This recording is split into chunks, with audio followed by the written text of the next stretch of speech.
Well, that was new.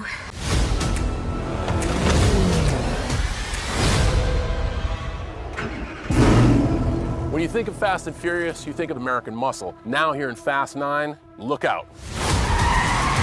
It's Frankenstein's monster, a mid-engine Dodge Charger. This thing is awfulsome, which is like awful and awesome all together.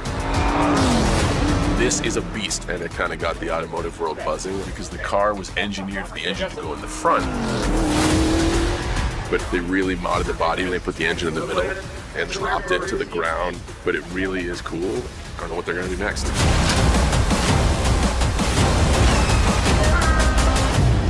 Fast and Furious, this isn't a movie, it's tradition.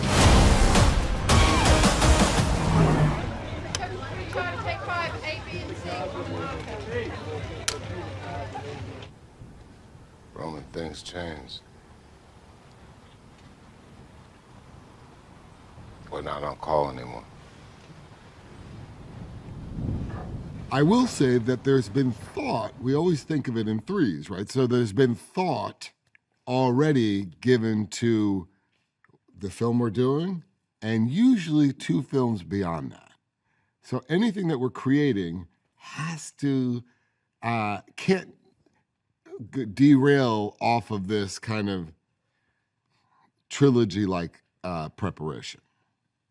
For example, F9, when we're creating F9, we're thinking F9 and then 10.1, 10.2. So that's the first thing. So we're always looking ahead. We're also thinking about what various moments of spectacle we've given you already and how we can defy your expectations in the next one. And then after we're thinking about the action sequences and we are thinking, and of course we're thinking story all the way along and the mythology all the way through, but we're also take a lot of time to think about the evolution of characters because it's rare to have characters that are not pre-existing IPs, that have no comic books or no novels behind them,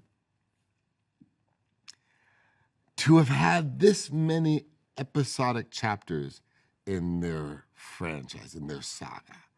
So yes, and then we, not to belabor the answer, but then we also think, what else don't you know about the characters that you've grown so familiar with over the past 2 decades?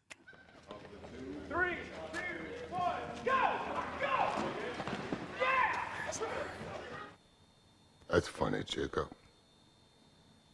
Because all I see is still the same scared little kid. Go!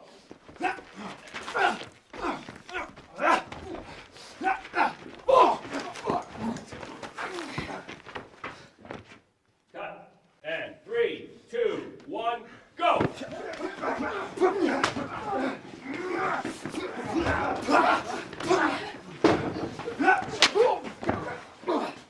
Cut. That looks like a direct hit. A direct hit.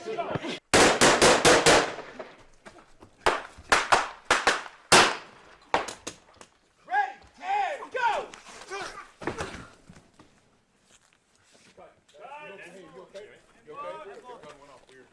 All right, I'm ready. Then you hear footsteps. Yeah. Look up. Okay. And then pop up. I know. And then you think about what you're dead. Okay. You gotta process that. And you see the gun. Tech 4, ABC, comma mark.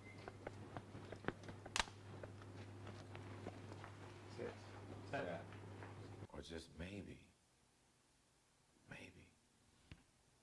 You a dumbass. You know what? Action.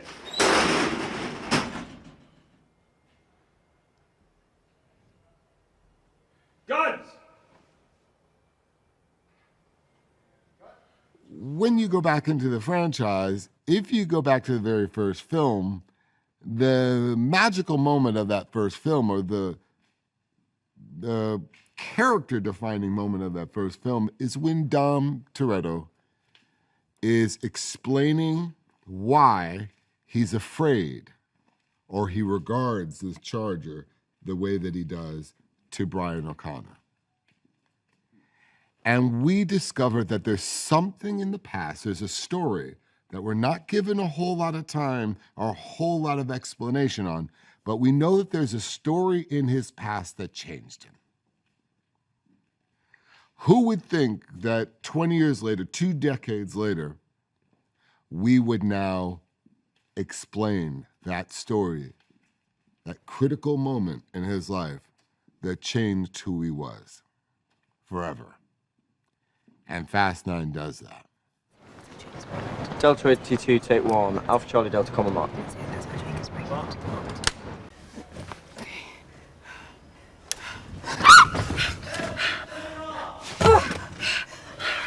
Okay.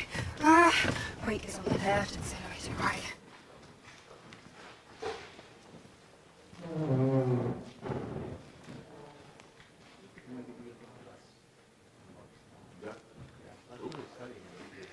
You looking for one of my sons?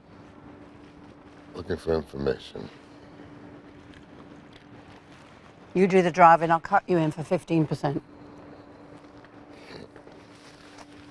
My thieving days are over. Great. Yep.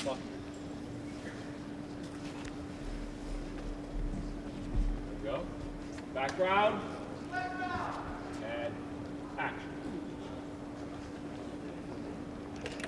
When we all get back together to do the Fast and the Furious, that's when we are seeing each other and in each other's presence and communicating and cracking jokes and reconnecting and re-sparking the most. But it's very kind of sporadic when we're not on set. But I get to see Vin, Michelle, I get to see everybody every day while we're filming. So even if there's 2 weeks at a time that I'm not shooting scenes with Vin, we're always doing parties at each other's houses. It's like we're right here and we're at it every day. So it definitely, it helps to re-spark the friendships and the relationships when we finally end up back on set.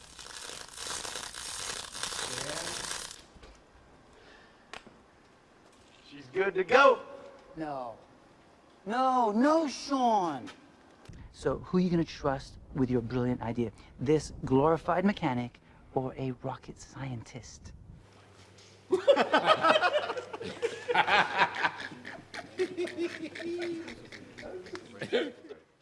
Cut. And That was awesome. That was great. That was great. That's a one-hit wonder.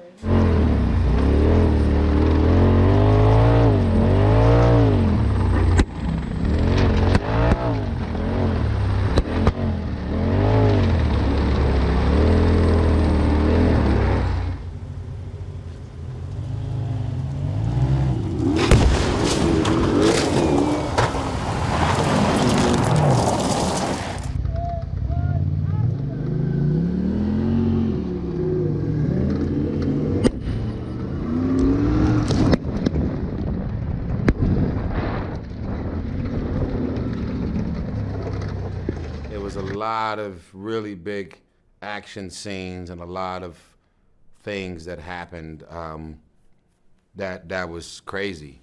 And I was like, holy shit. When I seen it in the movie, I was like, well. I didn't like it to go away for 3-4 days by myself while I was doing it, but after seeing all this in the movie, I mean, this is definitely some rock star stuff right here, you know? It was really cool. It's really, there's a comfort level and a chemistry that we all have that I think can't really be duplicated because it's been 20 years for many of us. I've known Justin for, I think this is my 5th movie with Justin. I've known him for about 15 years, so nearly the entire time. And there's just this shorthand everyone has with each other. And that's something that's very lucky because it's like we're playing when we're offset, and then when it's time to work, we know each other's rhythms, and it's really wonderful. You do the driving and I'll cut you in for 15%. My eating days are over. Mine ain't.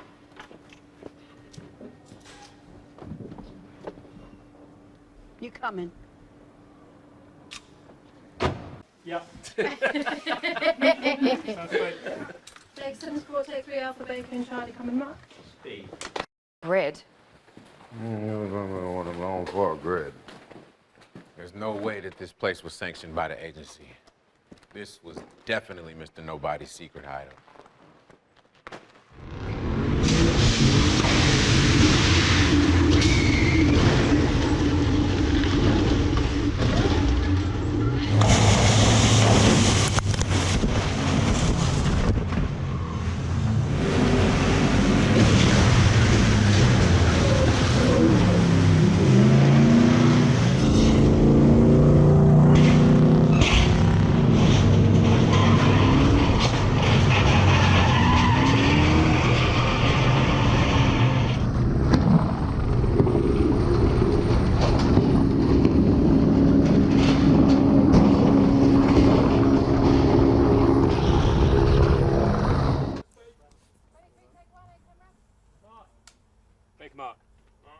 They love these movies, first and foremost, the inclusion of it all. You can identify with someone no matter where you're at in the world. You live vicariously through these characters. You come to the theater and you just have a range of emotions and it takes you on a roller coaster ride. And I think, number one, it's just something that you identify that reminds you of yourself, about self-confidence, about love, about family, about friendship, about loyalty. I could go on and on, but those are the things. The opportunity to even be able to get, as you say, back together, you know, as a black man in the movie that has not died off yet, because a lot of people die. I'm just happy to have stayed alive to continue attending these dinners for every movie. So you can understand that my excitement is way more overwhelming than you could possibly imagine, and I'm still alive. How did I get involved with the Fast franchise? I actually ask myself that a lot because it seems like somewhat of a miracle. I was approached to meet Vin on multiple occasions. He just wanted to get to talk and get to know me, and those conversations led to him inquiring if I'd want to be welcome into the family, and then eventually offering me the role of Jakob Toretto, which is all like starting from the beginning of that statement. Like someone reached out and wanted me to meet with Vin Diesel is so mythical, and then the events thereafter just are so unpredictable and just insane. It's all surreal, man, and it has been a long time coming, but this thing is, you know, F9 is finally ready to be released in theaters, and the surreal is about to become very real very soon. So I think a lot of what makes this opportunity special is I am a lifelong fan, and I'd watched all the movies before, but certainly the first thing I do when I was awarded the opportunity was watch them all again. And it was great because in being awarded the opportunity, I was also awarded the script, to take a look at what my role would be. And you read this story and you now understand that, like, whoa, this is a really big piece of all these movies. It's gonna answer a lot of questions, and it's really gonna, you know, shake some heads and really blow people away. And this is just the words on the paper, not the on-screen action. So in kind of growing up with the Fast family, like in watching the first movie and being a young man who was really intrigued by car mods and tuner culture and car culture, and growing like the fans do to accept Fast for what it is. It's a global superhero-ish type of movie with normal people that are capable of doing amazing things, that's filmed around the world, and everybody seems to enjoy taking ownership of it and have a piece of it, and that's awesome, and it's about family and bringing people together. It's crazy to be even a footnote in one of the chapters of this amazing franchise, but it continues to deliver, and it continues to entertain fans around the world, and I can't wait for them to see this installment because of not only the action it'll deliver, but also the questions it's going to ask with people leaving the theaters as well. I think that'll be really fun. When Fast 9 starts, we essentially meet Ramsey for the first time when she brings this very strange message from Mr. Nobody to Dom and Letty with the rest of the team. She's like, I received this, we have to figure out what it means. And so when we meet Ramsey, she's already kind of like starting to try and crack this next case, essentially. And we kind of get the energy that the team haven't really seen each other for a while. Dom and Letty have been kind of living in a very isolated way and like living this very different life. And so Ramsey with Tej and Roman kind of like bring the drama to their door, to be honest. What's going on, yo? What's happening? The first audience that is about to see Fast 9 is you. Are you ready? Ready. Is you ready? Yeah. You say you ready. Whole squad ready. Is you ready? Are you ready? Ready. Is you ready? It's good to be back. We've all been tired watching movies on our couch for a year. Fast 9 is here to bring us all back together, to remind us why we go to the movies. You can bring what you got, I'm going to the top. Yeah, buddy, Fast 9, baby. We are so happy to see a movie theater full. We love you guys so much. Thank you for the past 2 decades of always riding with us. You are the true ride or die. It feels incredible to be back with the family. It is all about family, and it's something that we're all so proud of. And the premiere is so often about that. It is like families are all lining up in the street. Families are all queuing up to see the movie. People that haven't seen their families for a year are gonna celebrate. They're reuniting while watching Fast, and that's a great feeling. People are gonna love us. I saw it. Wow. Can you talk about some of the craziness and the action that we're gonna see, and all the humor and the love and the family? I think you're going to see so much action. I think you're going to see so much humor. I think there's going to be so much family and so much heart. And I think that you, more than anything, are going to enjoy yourself maybe for the first time in a year. Okay, and I know that we have 2 more coming up. Can you hint a little bit about what we're going to see? The 2 coming up, obviously Pablo's my guiding light. And the 2 coming up is going to be like nothing this industry has ever seen before. I love it. Thank you.